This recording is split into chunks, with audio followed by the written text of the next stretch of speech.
जय श्री राधे।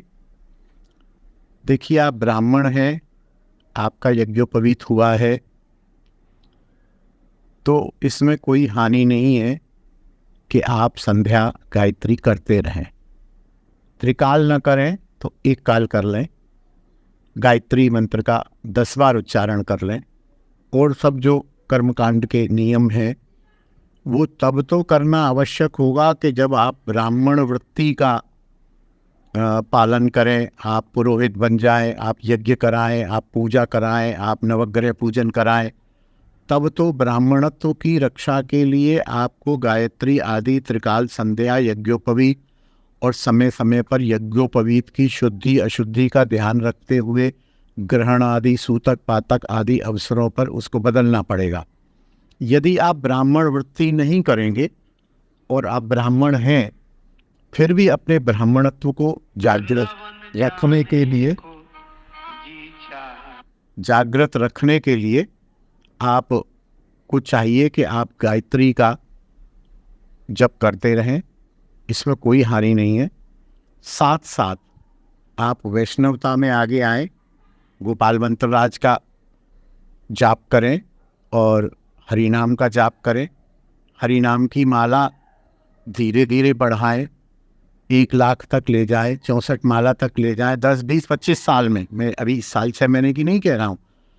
और यदि वैष्णव रीति में आने के बाद आप में अनन्यता में दृढ़ विश्वास हो जाए, श्रद्धा हो जाए कि मैंने नाम कर लिया और गोपाल मंत्र राज कर लिया, अब मुझे किसी भी और प्रकार के करने की आवश्यकता नहीं है, और आपके श्री गुरुदेव आपको ऐसा आदेश भी दे दें, तो आप इन सब चीज़ों को छोड़ेंगे नहीं। देखिए, ये छूट जाएगी।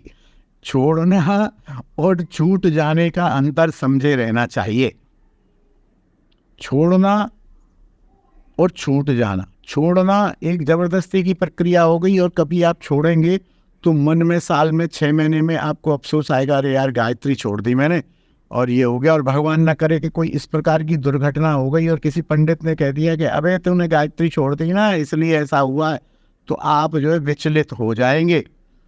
लेकिन जब आपकी दृढ़ श्रद्धा हो जाए, नाम में भी और गोपाल मंत्र राज में भी, फिर आप विचलित नहीं होंगे। और आपसे कोई ब्राह्मण कहेगा भी सही कि तूने छोड़ दी, अरे छोड़ यार, ये इन सब चीज़ों से कुछ नहीं होता है, हम राधा रानी की शरणागति में हैं, हम गोपाल मंत्र राज और नाम के आश्रय में हैं, नाम कृपा करेंगे, सब ठीक है, ये तो प्रारब्ध के शरीर के दुख सुख के भोग हैं, इनका कोई बात नहीं है।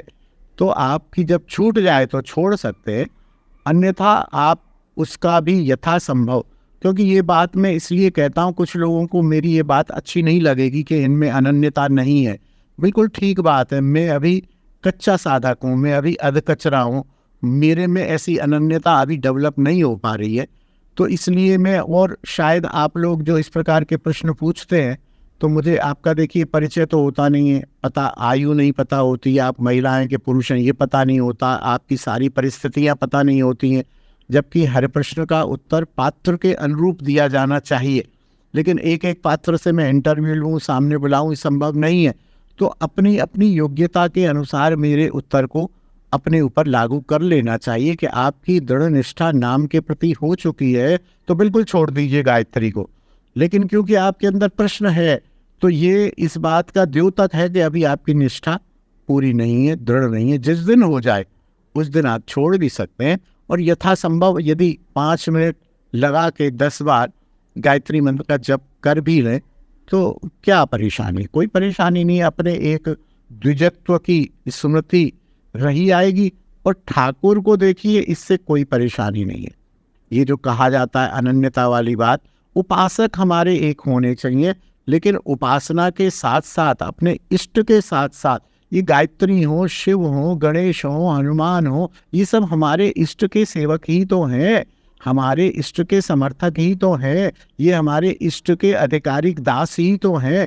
हम इनको भी यदि प्रणाम कर लेंगे तो हानि क्या है। जैसे हम अपनी पति को प्रणाम करती है एक पत्नी, और उसके साथ साथ वो देवर से, सास से, ससुर से भी प्रेम का संबंध बना के रखती है, तो उसमें हानि क्या है। हाँ, पति और इष्ट उसका वही होना चाहिए, उसको कोई कष्ट है, उसको धन चाहिए उसको कहीं जाना है, वो बात पति से करेगी। हम इष्ट हमारे एक हैं। इष्ट में यदि अनन्यता नहीं आई, हमने गायत्री को भी इष्ट मान लिया और कृष्ण को भी इष्ट मान लिया और गणेश जी को भी इष्ट मान लिया, ये अनन्यता की बाधक है। ऐसा भ्रम भी है कुछ लोगों में यहाँ है, बोले हम तो अनन्य हैं, हम राधा रमन जी का प्रसाद नहीं लेते, और वो सड़क पे खड़े होके गोलगप्पे खा लेते। अरे इष्ट हमारे एक ही है, हम उनका प्रसाद भी लेंगे, लेकिन इष्ट का जो दूसरा स्वरूप है उसका प्रसाद लेने में क्या हर्ज है, उसको प्रणाम करने में क्या हर्ज है। इष्ट हमारे एक है। जब इष्ट की बात आएगी तब हम इष्ट की ड्योढ़ी पर जाएंगे, इसके दरवाजे पर जाके खटखटाएंगे। लेकिन किसी अन्य देवी, 64 अंग भक्ति में स्पष्ट लिखा हुआ है, अन्यान्य देवतांतर निंदा त्याग, दूसरे देवताओं की निंदा नहीं करनी चाहिए। यहाँ तक कि शनि आदि जो ग्रह है ये भी भगवान के ही दास है, भगवान की सृष्टि की एक सिस्टम का अंग है, तो इनका भी हमें अपमान नहीं करना चाहिए, प्रणाम करके निकल जाए। रास्ते में जहाँ वो एक वो नारायण कवच आता है, उस नारायण कवच में कहा गया है, देवर्षिवर्या पथ में रास्ते में पड़ने वाले देवताओं को प्रणाम नहीं कर पाता हूँ मैं, क्योंकि मुझे पता ही नहीं है कि इस यहाँ पर कौन देवता हैं।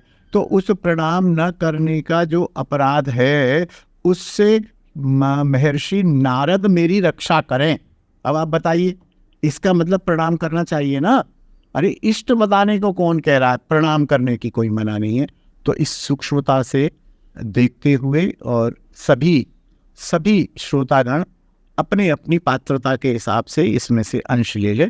जय श्री राधे, जय निताई। बोल हरि बोल हरि